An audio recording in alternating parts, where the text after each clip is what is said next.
மறைந்த கோவை டிஐஜி விஜயகுமார் சில வருடங்களுக்கு முன்பு தனது முகநூல் பக்கத்தில் தான் எப்படி ஐபிஎஸ் ஆனேன் என்று பிறருக்கு தன்னம்பிக்கை அளிக்கும் பதிவு ஒன்றை எழுதியிருந்தார். அதில் அப்பா செல்லையா விஏஓ, அம்மா ராஜார்த்தி பள்ளி ஆசிரியை, +2 வரை தமிழ் வழி கல்விதான் படித்தேன், ஒரே மகனான தன்னை டாக்டர் இல்லனா இன்ஜினியர் ஆக்கி பார்க்க ஆசை, மெக்கானிக்கல் இன்ஜினியர் ஆயிட்டேன், சாதாரண கடைநிலை ஊழியரான அப்பாவை பார்த்து பார்த்தே வளர்ந்ததால் மாவட்ட அளவில் அதிகாரம் படைத்த ஒரு அரசு அதிகாரி ஆகணும்னு மனசுல தோணிக்கிட்டே இருக்கும். எங்க ஊரை சுற்றி நிறைய கிரைம், அதனால ஐபிஎஸ் ஆகணும்னு அதை நோக்கி பயணிக்க தொடங்கினேன் என்று கூறியுள்ளார் விஜயகுமார்.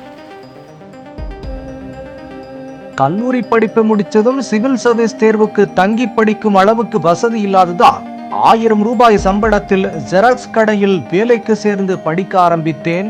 4 மாதத்தில் வேலைப்பழு தாங்காமல் அந்த வேலையை விட்டுவிட்டு அரசு வேலையில் சேர்வதற்காக குரூப் 4 மற்றும் குரூப் 2 தேர்வு எழுதினேன்.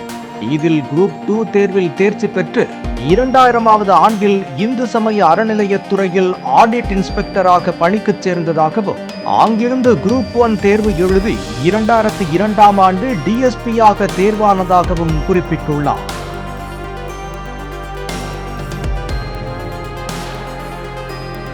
அந்த பணியில் இருந்து ஐபிஎஸ் படிப்புக்காக 7 முறை முயன்று 7வது முறையாகத்தான் ஐபிஎஸ் தேர்ச்சி பெற்றதாகவும், தான் ஐபிஎஸ் தேர்வுக்கு விடுப்பு கேட்டதால் தன்னை தொடர்ச்சியாக அதிகாரிகள் இடமாற்றம் செய்ததையும் விஜயகுமார் சுட்டிக்காட்டியுள்ளார்.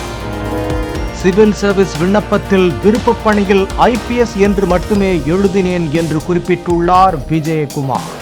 சிவில் சர்வீஸ் தேர்வுக்கு தயாராகிறவர்கள் எவ்வளவு நாள் தான் படிச்சுக்கிட்டே இருப்ப என்று உறவினர்கள் கேள்வி கேட்டாலும், வீட்டில் எவ்வளவு சிரமம் வந்தாலும் அதனை தாங்கிக் கொண்டு வேறு வேலைக்கு செல்லாமல் படித்தால் நலம் என்று குறிப்பிட்டுள்ள விஜயகுமார் ஐபிஎஸ், இதுவே போதும் என்று எங்கேயும் தங்கிவிடாதீர்கள், ஓடிக்கொண்டே இருங்கள், வெற்றி உங்களை பின்தொடரும் என்று நம்பிக்கையுடன் கூறியுள்ளார்.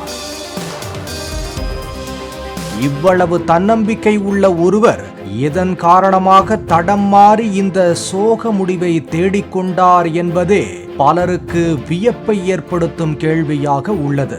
பாலிமர் செய்திகளுக்காக செய்தியாளர்கள் சரவணகுமார், கதிரவன் மற்றும் வேல்ராஜ்.